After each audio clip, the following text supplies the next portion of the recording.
Oh, yeah? Like this. Yeah? Yeah, we just got, it's the camera. You want to say hi? Hi. Yeah, I say hi. This is Chloe, everyone. She likes to interrupt our talks from time to time, so there you go. You say hi? You want to sit down over there and watch Daddy? Yeah. You want to sit in Daddy's chair? No. No? Where do you want to go? Want to go downstairs? No. You want milk? Yes. Yes! We have a winner! I'll be right back.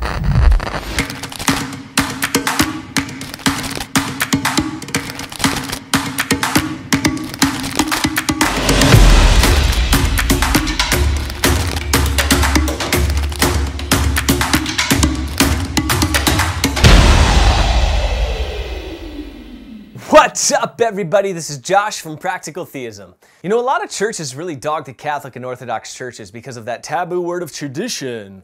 You know, when it's thrown out in dialogue. We don't need your tradition. We have the Bible, etc., etc. You know, what's really fascinating to me is that typically most non-Catholic and non-Orthodox Christians utilize tradition without even recognizing it. In fact, their particular denomination is entirely built on a foundation of tradition. So why the animosity? I think that there's really a couple of ways to approach this idea of tradition. The first is by way of drawing a distinction between the big T tradition and the little t traditions. Big T traditions are those things that are passed on as a matter of belief and dogma for the Christian faith. I mean, think of something like the Bible, or the Trinity, or the administration of communion. These things may be explicitly or implicitly laid out in Scripture, but they were refined and defined much more explicitly throughout the centuries following the resurrection. To deny that a church body has no tradition not only defies logic, but defies Scripture as well. In fact, you can't even use the basic tenets of the Scriptures because they are a product of tradition. They stemmed from, spawned out of, and carried within them, guess what? Tradition. Listen to how St. Paul puts it in his second letter to the Thessalonians, which again, is with us because of the tradition of passing this letter on down through the centuries. And I quote, "So then, brethren, stand firm and hold to the traditions which you were taught, whether by word of mouth, what is that orally, guys? Word of mouth, or by letter from us," end quote. Traditions passed on. How? By word of mouth. What is that? Oral tradition, or by letter from us. What is that? Written tradition.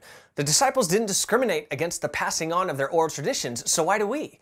Let's define what a tradition is so we can parse this out even further. A simple Google search will reveal it to mean, quote, the transmission of customs or beliefs from generation to generation, or the fact of being passed on in this way, end quote. So think about this too.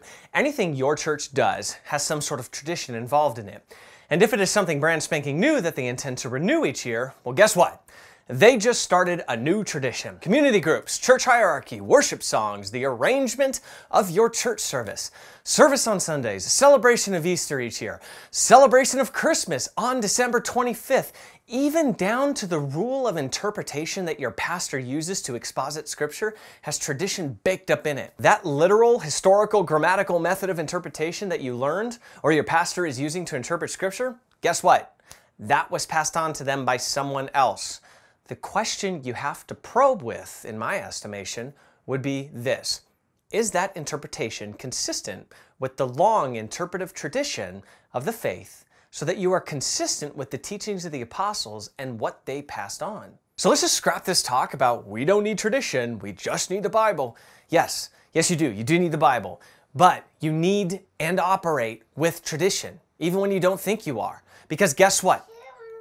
Chloe's back. That's what. Even if you think you are coming up with something revolutionary that nobody has ever thought of or considered before, you are sitting on a 2,000-year-old tradition that has probably considered that before. Part of the perks of being in the year 2018, I guess. So let's reunite the great tradition that was given to the apostles and that their successors unfolded throughout the years. Because that is a cause for great unity and joy as the story, the history, and the spiritual and intellectual tradition of our faith is something to get excited about and to share with the world.